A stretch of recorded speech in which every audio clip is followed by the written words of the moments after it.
End gold buyers, మీ కష్టాల్లో నమ్మకమైన మీ ఆత్మీయ నేస్తం. నమస్తే రమ్మగారు. నమస్తే జయ. రమ్మగారు, మనము వ్రతాలు కానీ నోములు కానీ చేసుకునేటప్పుడు కలసం పెట్టుకుంటాం. చక్కగా ఒక కొబ్బరికాయ పెట్టుకొని ఇత్తడి చెంబులో కానీ రాగి చెంబులో ముఖ్యంగా కొబ్బరికాయ పెట్టి దానికి జాకెట్టు కట్టి అమ్మవారిని ఆవాహన చేసుకొని కలశ స్థాపన చేసి పూజ మొదలు పెడతాం. దీని వెనకాల ఉన్న ఆంతర్యం ఏంటి? ఇప్పుడంటే రకరకాల ప్రతిమలు పెట్టుకుంటున్నాము, పూజ చేసుకుంటున్నాం కదా, కలశ స్థాపనే చేయాల్సిన అవసరం ఉంటుందా? అసలు మనకు పురాణాల ప్రకారం ఏం చెప్పబడిందండి? మనకి ఎప్పుడు కూడా పూర్ణ కలశ ఆరాధనే మన విధానం. ఇప్పుడు ఈ కలశం అంటే పూర్ణ కలశం కదా. ఎట్లా కిందున్న పాత్ర నిండుగా ధాన్యం కానీ బియ్యం కానీ లేకపోతే జలంతో కానీ నించి పూర్తిగా నింపేసి దాని మీద ఈ కొబ్బరికాయ నారికేళాన్ని పెట్టి ఆ పెట్టడం కూడా ఏం చేస్తాము, ఆ నీళ్లు కనుక అయితే అందులో గంగాజలం వేసుకుంటాము, కొంచెం ముత్యాలు వేసి బంగారం వేసి తర్వాత ఏమో అక్షతలు వేసి ఒక కొంతగా కాసులు కూడా కొన్ని వేసి ఇవన్నీ ఎలా అంటే పూర్తిగా భూదేవిని పూజించిన లాంటి భావంతో చేస్తాం. రత్నగర్భ అంటాం మన భూమిని. ఇప్పుడు ఈ భూమికి ప్రతీకగా మనం కలశాన్ని ఆరాధన చేస్తాం. మనం ఏదైనా బేసిక్ పూజ అనగానే ఏదో ఒక దైవారాధన పెట్టుకుంటాం. ఈ దైవారాధనలో సాధారణంగా ఎవరుంటారు మనకి? చతుర్భుజ నారాయణమూర్తి అయితే నరసింహ నారాయణ స్వరూపం, లేకపోతే దుర్గా స్వరూపం. మూడో స్వరూపాన్ని మనం ఆరాధించేది లక్ష్మి లేదా వినాయకుడు. మన సాధారణ ఆరాధన మనవివే భారతదేశంలో జరిగేది. ఇప్పుడు సీతారాముల కళ్యాణం అనుకుందాం. సీతారాముల కళ్యాణం అంటే ఇప్పుడు ప్రతిమలు స్థాపించి ప్రతిమలు పెట్టుకునే పూజ చేసుకునే పద్ధతి వచ్చింది తర్వాత కాలంలో.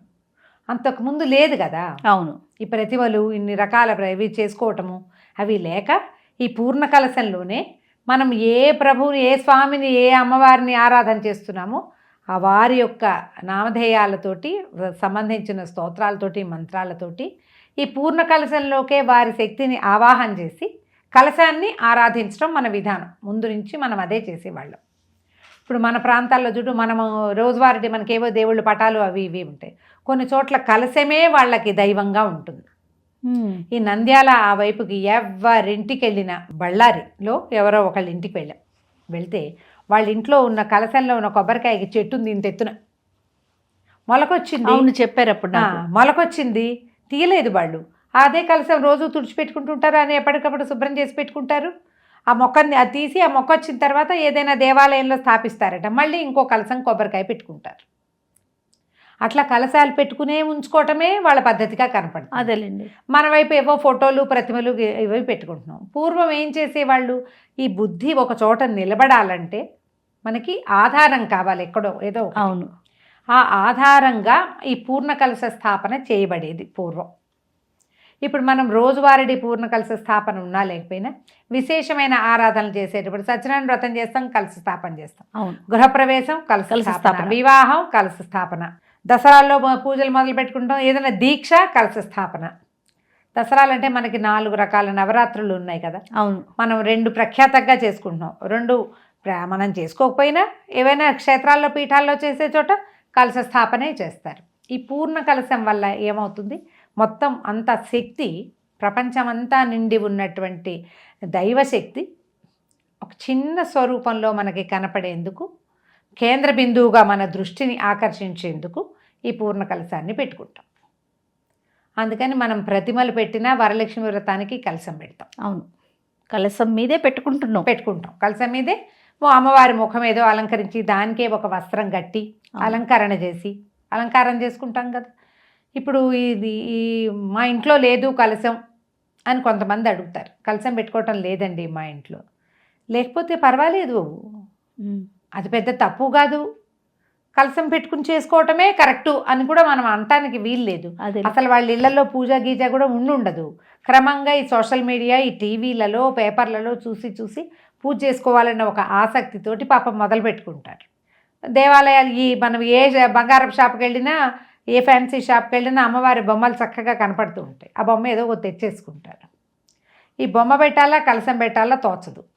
అందుకని మనం ఏం చెప్తాము, మీ ఇంట్లో కలశం ఉంటే కలశం పెట్టుకోండి, లేకపోతే ఏదైనా ఒక బొమ్మ, ఒక ప్రతిమో, ఓ చిత్రపటమో ఏదో ఒకటి పెట్టుకోండి అని చెప్తాం. ఈ మన బుద్ధి అటు ఇటు పోకుండా ఉండటానికి, కుదురుగా ఉండటం కోసం ఏర్పరచబడిందే ఇది. మీ ఇంట్లో కలశం పెట్టే ఆరాధన ఉంటే దాన్ని మానకండి. మామూలు రోజుల్లో ఏమైనా చేసినా చేయకపోయినా కనీస పర్వదినాల్లో అయినా తప్పనిసరిగా ఇది పాటించండి. లేదా ఏదైనా ప్రత్యేకమైన పూజ చేసుకునేటప్పుడు అయ్యగారిని పిలిచి పూజ చేసుకుంటారు, అప్పుడు కలశం పెట్టుకుని పూజ చేసుకోండి, మంచిది. ఆ తర్వాత ఈ కలశాన్ని ఏం చేయాలి, అందరికీ అవి ఒక పెద్ద పెద్ద ప్రశ్నలు ఉంటాయమ్మా. వరలక్ష్మి వ్రతం కలశం కూడా అడుగుతూనే ఉంటారు. అవునవును. ఇప్పుడు ఒక కలశంలో కనుక మీరు తీర్థం నీరు పోసి కొబ్బరికాయ పెడితే 3వ రోజునే తీసేయండి, కొబ్బరికాయ పాడైపోతుంది. ఆ నీటిని మొక్కల్లో పోయండి. అందులో ఏదైనా కాసులు కనుక మీరు వేసి ఉంటే అవి తీసి మీ బీరువాలో పెట్టుకోండి, పర్సులో పెట్టుకోండి. ఒకవేళ ధాన్యం కానీ బియ్యం కానీ మీరు పోసుంటే ఆ బియ్యాన్ని వండేసుకోండి. పాయసమే చేయాలని వినిమయం చేయాలి, వినిమయం చేయాలి, వినియోగించాలి ఏదో ఒక విధంగా. పాడు చేయకుండా పక్కన పెట్టి పెట్టద్దు. ఒక గుప్పెడు తీసి పైన ఎక్కడైనా పక్షులు వచ్చే అవకాశం ఉంటే పక్షులకు వేసి మిగిలినవి మీరు శుభ్రంగా అన్నం వండుకుని తినేయండి. అది పాయసమే చేయాలి, పులిహారే చేయాలి, ప్రసాదమే చేయాలి అని లేదు. మళ్ళీ దాన్ని దేవుడికి నైవేద్యం పెట్టాలని లేదు. హాయిగా వండేసుకుని తినేయండి. కొబ్బరికాయని శుభ్రంగా పగలగొట్టుకుని చక్కగా కూరల్లో వాడేసుకోండి, సాంబార్లో వేసుకోండి, లౌజ్ చేసుకోండి, లేదా తలా ఒక ముక్క నోట్లో వేసుకోండి, పనికొస్తుంది, ఏమీ తప్పు లేదు. కలశాన్ని వాడుకోండి. బ్లౌజ్ పీస్ మనమే కుట్టించుకుని మంచి పీస్ ఏదైనా చక్కటిది పెట్టుకుంటే, మన పట్టు చీర మీదే పెట్టుకున్నాం అనుకోండి, అమ్మవారిగా వస్త్రానికి అలంకారంగా చేసాం కదా, అది మనమే వేసేసుకుంటాము, సరిపోతుంది. పిచ్చి ముక్కలు పెట్టకుండా 2-3 పట్టు చీరలు ఉన్నాయి, ఓ పట్టు చీర కట్టుకున్నాం, ఓ పట్టు చీర అమ్మవారి చూపించాము, ఓ జాకెట్ పీస్ ఒక చీర తాలూకు ముక్కని పెట్టేసేయండి, చక్కగా అలంకరణగా వాడేసుకుందాము, సరిపోతుందిగా. హాయిగా చేసుకోండి. మనకి ముందు నుంచి ఉన్నదే కలశారాధన, పూర్వకాలం నుంచి ఉంది. ఇప్పుడు మీకు పాత దేవాలయాల ప్రతిమలు కొన్నిటిని చూడండి, మీరు గమనించండి. మన మహానంది అక్కడికి వెళ్ళాము, అక్కడ కూడా కనపడుతుంది. ఈ గోడల మీద పూర్ణకుంభాలు కనిపిస్తాయమ్మా. అవును రమ్మగారు, గుర్తొచ్చిందని. అవునవును అవును. అది ఇప్పుడు మన పద్ధతే, అది అప్పటి నుంచి ఉన్నది అంటే మరి పూర్వకాలం నుంచి ఉన్నట్లే కదా. కాబట్టి ఏమీ ఆలోచించకుండా శుభ్రంగా చేసుకోండి హాయిగా. అలానే రమ్మగారు, నమస్తే. నమస్తే. And for more videos, Please subscribe to iDream. Please subscribe to iDream. Please subscribe iDream. And please subscribe to iDream. For more videos, subscribe to iDream. please like, share and subscribe to the channel. Congratulations, iDream. Subscribe to iDream. Subscribe to iDream. So subscribe to iDream Media.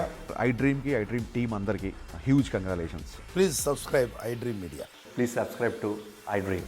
Subscribe iDream. Please subscribe to iDream. iDream అంటే నా కళల channel subscribe చేసుకున్న నోరు తిరుగుతలేదు, మీరైతే గంట గుర్తు కొట్టండి. For more such videos, please subscribe to iDream.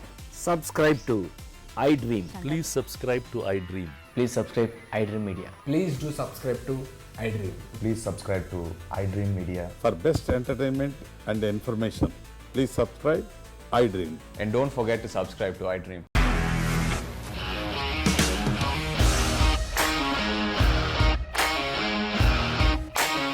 ఇండస్ట్రీలో కమిట్మెంట్ ఇష్యూస్ వస్తే నీకు కూడా వచ్చినట్టు మార్నింగ్ తీసుకెళ్ళాలంటే కొట్టి పడేస్తారు.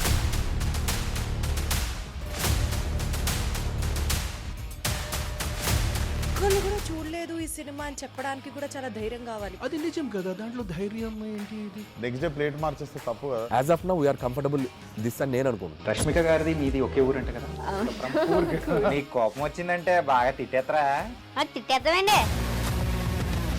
నిజంగా గేమ్ ని ఎలా చేంజ్ చేయగలిగారు? ఏపీఎస్ఎఫ్సి వాళ్ళకి 6 నెలల్లో నేను 6 లక్షలు కట్టా. బిజినెస్ చేయాలనుకుంటే it is as difficult as riding a tiger.